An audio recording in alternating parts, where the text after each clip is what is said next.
po' la stanchezza, un po' la preparazione tosta che ha fatto Conte.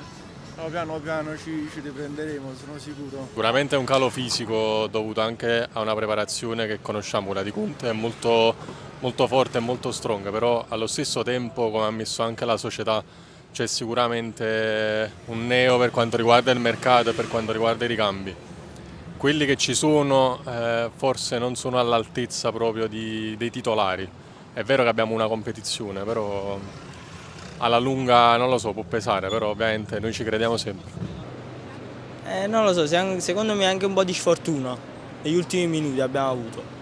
Poi secondo me contro l'Udinese non ci voleva. Ma secondo me lo devo più a un calo fisico, nient'altro, perché poi i ricambi diciamo più o meno, diciamo linea di massima ci sono.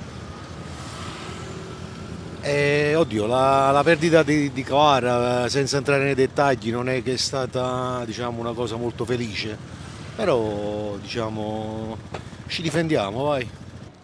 La squadra è un po' stanca, un po' sulle gambe, soprattutto siamo corti nei giocatori soprattutto siamo usciti da un forcing importante di partite molto complicate e adesso speriamo di riprenderci col Como.